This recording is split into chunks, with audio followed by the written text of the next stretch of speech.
नमस्कार मेरी सभी महिला मित्रों को और अन्य मुमुक्षुओं को। आज हम जानेंगे अनाथ से हमें क्या फ़ायदा हो सकता है। अनाथ से हमें कोई धन दौलत तो मिलने वाली है नहीं, ये तो आप दिमाग में अच्छे से सेट कर लो। हाँ, यह हमारा ध्यान लगने में अवश्य मदद करता है। दूसरी चीज़, यह हमारा आज्ञा चक्र, सहस्त्रार चक्र और कुंडली जागरण में भी मदद करता है।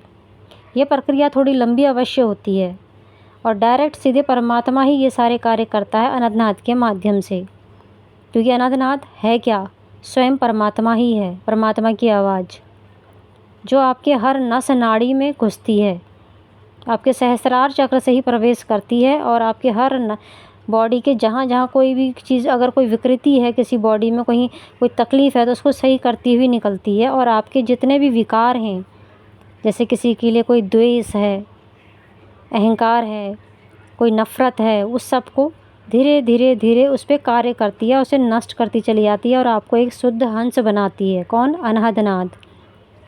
अब जानते हैं कि अनाथ से हम क्या कर सकते हैं, तो ध्यान से सुनिएगा। अगर कभी आप बहुत तकलीफ़ में हैं, अनाथ का तभी सांसारिक उपयोग कीजिएगा। अदरवाइज़ अगर आपने इसका सांसारिक उपयोग करने की कोशिश करी तो आपको परमात्मा तो मिलेंगे नहीं, ठीक है। आप इसी जन्म मरण के चक्कर में फंसे रहेंगे। अगर आपको जन्म मरण के चक्कर से मुक्त होना है तो अनाथ को बस सुनते रहना है और परमात्मा से परम अखंड मोक्ष ही मांगना है। लेकिन कभी ऐसा हो जाता है ज़िंदगी में, बहुत तकलीफ़ में आ जाते हैं, बीमारी बहुत तगड़ी हो जाती है, आप सही नहीं हो पा रहे हैं, तो अनाथ सुनते सुनते अगर आपने कोई प्रार्थना करी है या कोई मैनिफेस्ट किया है तो 1000 गुना काम जल्दी काम करता है। जैसे मान लो कोई तकलीफ़ आपकी 6 महीने में सही होनी थी, ख़त्म होनी थी, तो वो आपके 1 महीने में सही हो जाएगी। करना कैसे है, ध्यान से सुनिएगा। जैसे कि मैंने कहा, कानों को बंद कर लेना है। अनाथ तो खैर बिना कान दबाए सुनाई देता है, लेकिन फिर भी कानों को एकदम बंद करना, ध्यान लगाना, अपने आज्ञा चक्र पे ध्यान लगाना, एकांत में बैठना, ध्यान लगाना, या सुबह जब बिस्तर पे उठ के बैठते हो और सोते वक्त अपने बिस्तर पे जाते हो, ये 2 टाइम आपने मैनिफेस्ट करना है अनाथ को सुनते सुनते।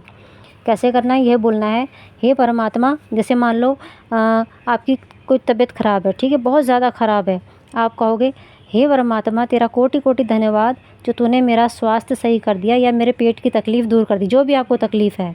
इस बात को आपने 3 बार कम से कम कहना है। तो अब ये क्या होगा, ऐसा कहने से अब ये ज़िम्मेदारी परमात्मा की बन जाएगी कि कैसे आपको सही करना है, क्योंकि आपने तो कह दिया कि आपका कोटि कोटि धन्यवाद, आपने मुझे सही कर दिया, आपने मेरी पेट की तकलीफ़ दूर कर दी। अब परमात्मा कहेगा, भाई मैंने तो कुछ किया नहीं, ये तो मेरा कोटि कोटि धन्यवाद कर रहा है, अब तो इसकी तकलीफ़ दूर करनी ही पड़ेगी। तो ये मैनिफेस्टेशन आप सुबह जब भी उठते हैं नींद से, बिस्तर में बैठे बैठे कर लीजिए, आंखें मूंद के, और एक रात में सोते हुए कर लीजिए। कान नहीं भी दबा रहे हैं कोई बात नहीं, कानों को बंद करने की भी आवश्यकता नहीं है। नाद तो चल ही रहा है 24 घंटे, तो नाद के साथ साथ अगर आप ये प्रार्थना करते हैं तो 110% वो पूरा होना है और बहुत जल्दी होगा। लेकिन कभी कोई गलत इच्छा मत मांगिएगा, ये मेरी रिक्वेस्ट है, नहीं तो ये नाद भी बंद हो जाएगा और आपको सांसारिक दुखों को भी झेलना पड़ेगा और मोक्ष तो बिल्कुल नहीं मिलेगा।